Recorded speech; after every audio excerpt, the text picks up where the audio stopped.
you run a business with your spouse or your family and you've got a small team of people with you, if you're in some sort of creative business, I guarantee you from time to time you're going to have some problems, some challenges along the way. If you're running a business for any length of time, it's part of the territory. You're going to have some challenges. What I want to share with you here is the fastest solution to solve any challenge. Now, that's quite a big statement to make, but I was thinking about this the other day when I was thinking, what could I do for my next video? And I was thinking about some of the conversations that I had with my coach, who took me through a process and actually ended up doing the academy with him to fully train and qualify as a coach and mentor.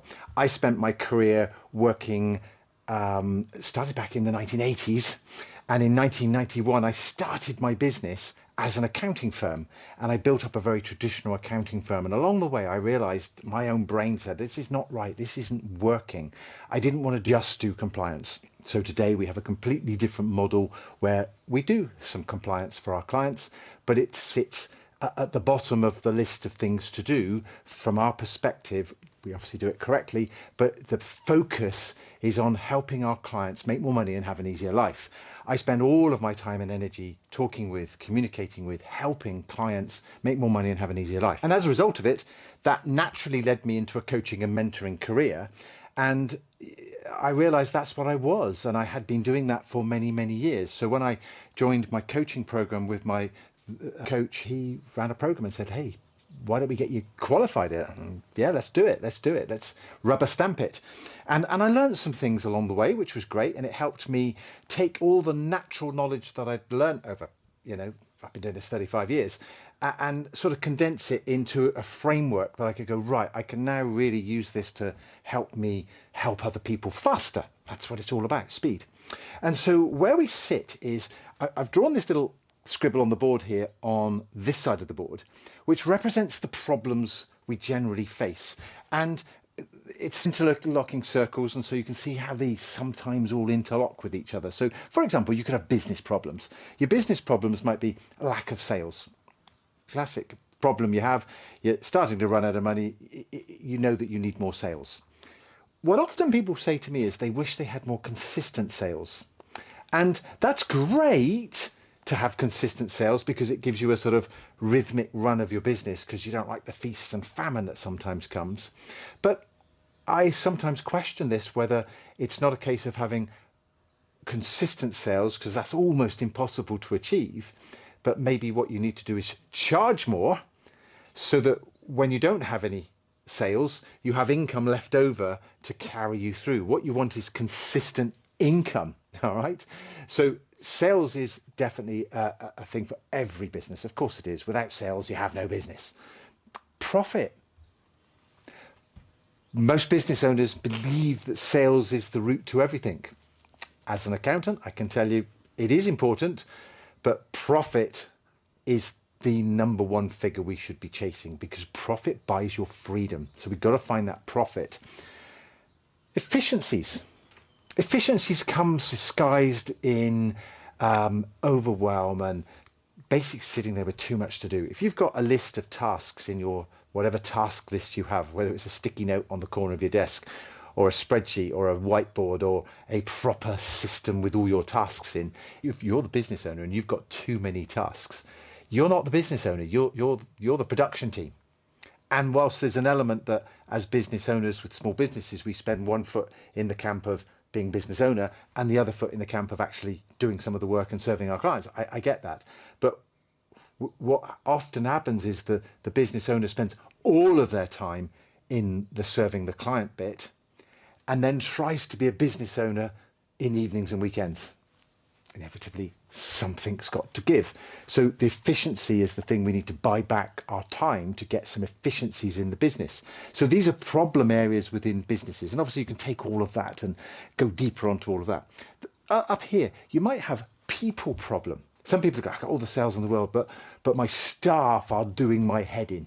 Okay, I give them things to do and they don't do things. Hands up who's employed the staff from hell. I know I've made a mistake and employed the wrong people.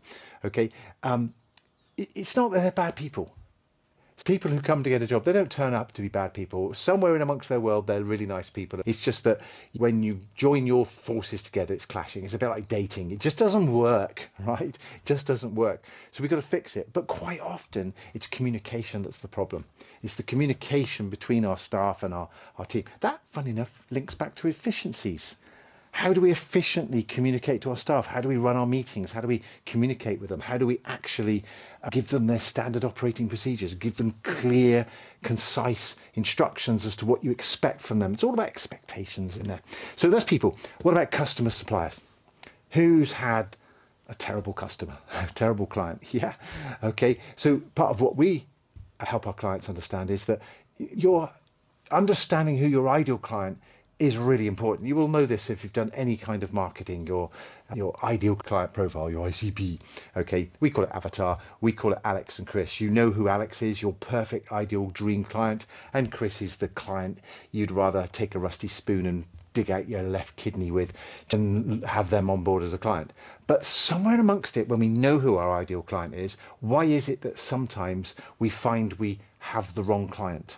Well, because somewhere along the line, we were desperate for sales, we were desperate for money, we were inefficient with our time and our process for our sales and marketing, and we just take on any old crap.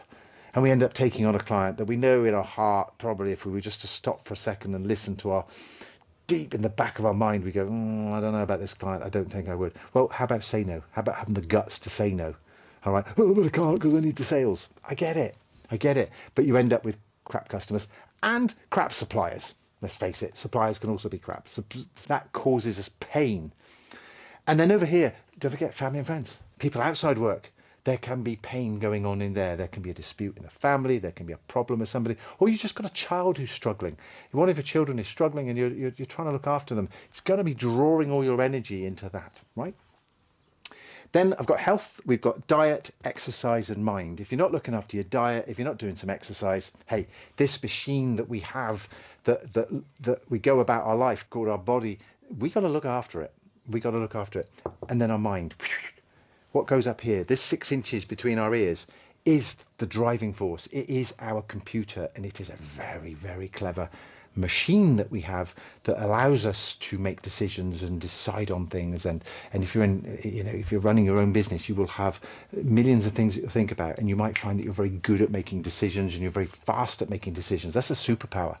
Okay, but if you are not looking after your health, if you're feeding your mind, and you've got in your office or at home, you've got the news on 24/7 playing in the background. You've got the radio playing on the news.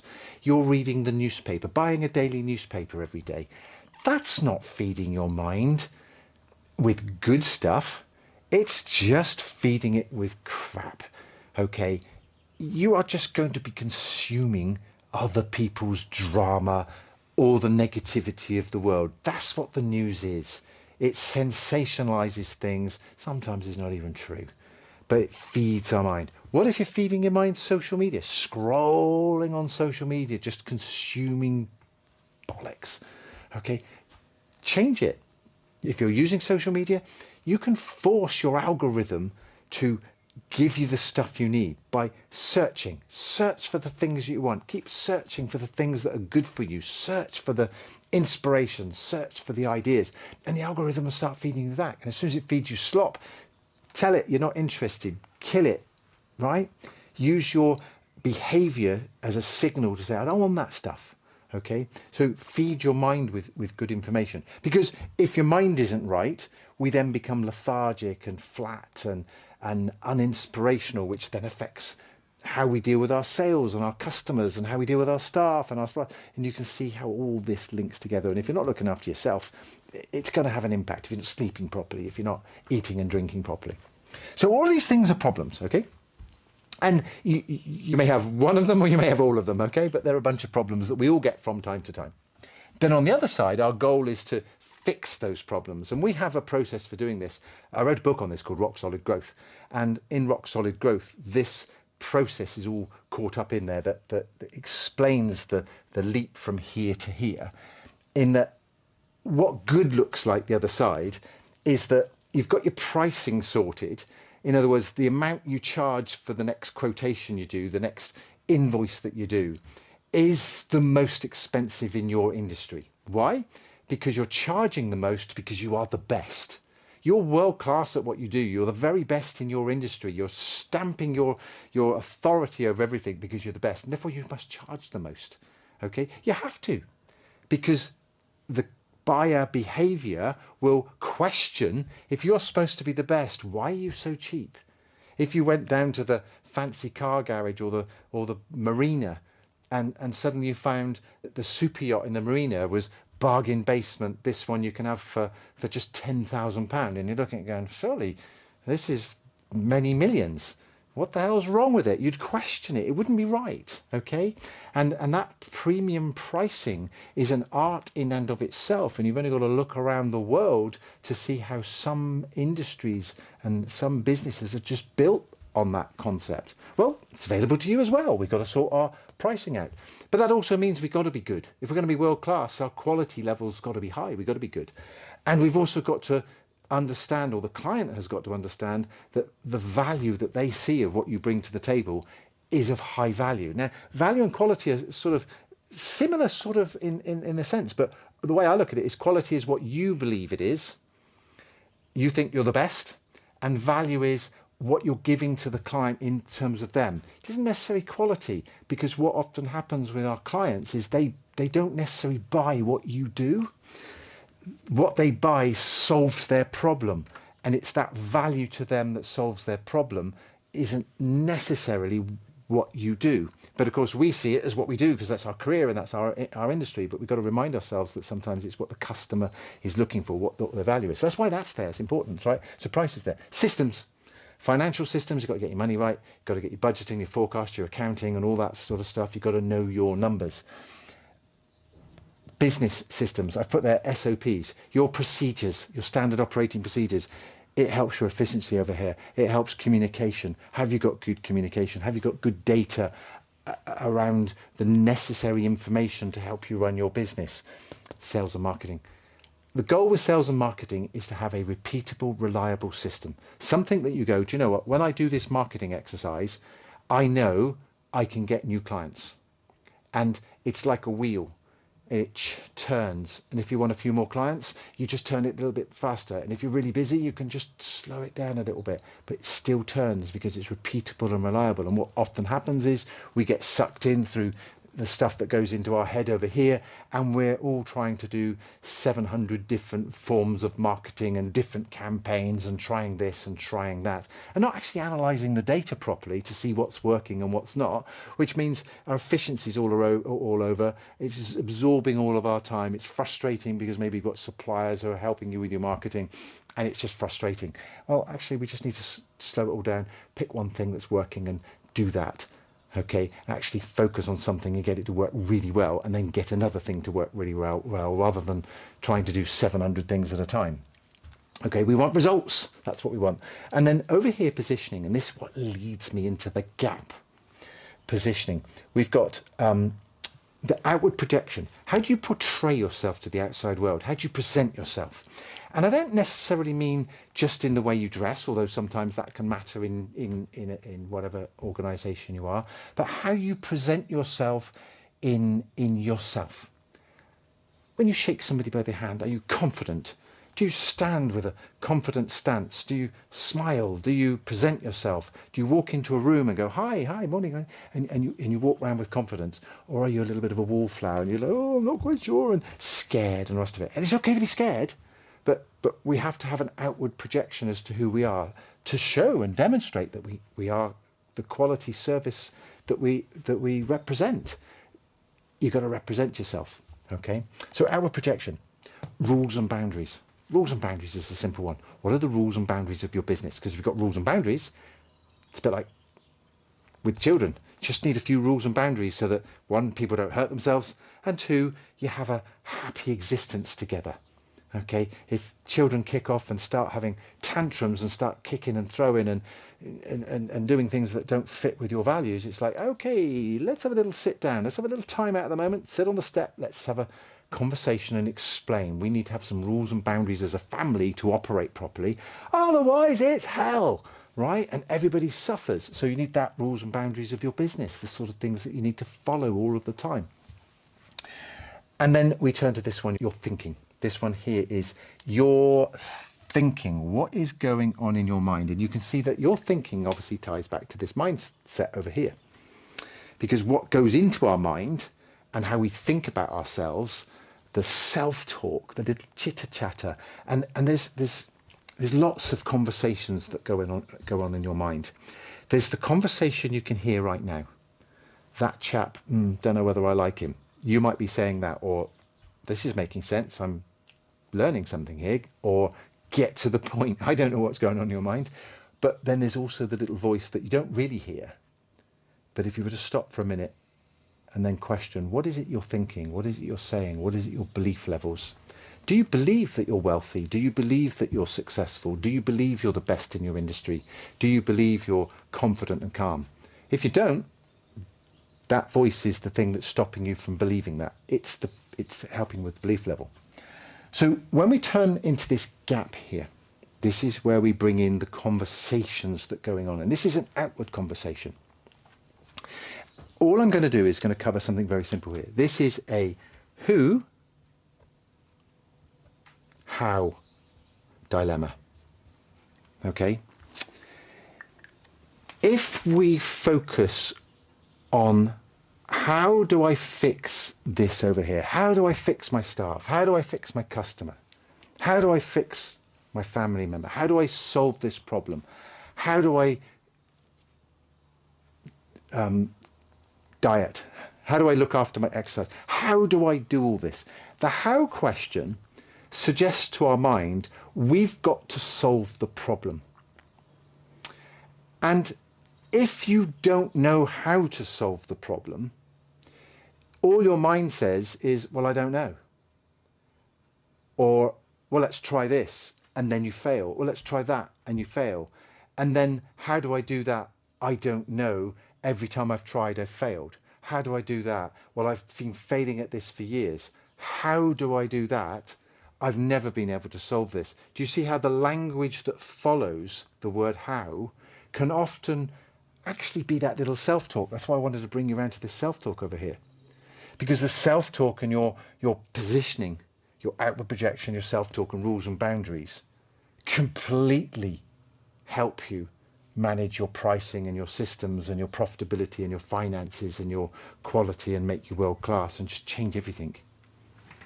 It's not the ultimate thing. That's why they're connected circles.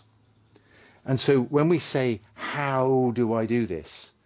The conversation that follows is what we've got to watch for. But what happens when you just say, who? Who? Now you think of a person. Now you think of a person who already knows how to solve all of those problems. Now it's okay, I don't know anybody. Who do I know that knows somebody?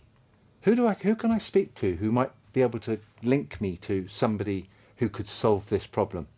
Who do I know in my team that could solve this problem? We're trying to sort out our finances. Who do I know that could take charge of our bookkeeping and get some figures out? Who do I know who's willing to do that? Who do I know that can actually lead me to a new customer? Who do I know that can find a better supplier because this one's not working well? Who do I know that can help me with my family? Oh, maybe it's the teacher, maybe it's a friend, maybe it's another family member.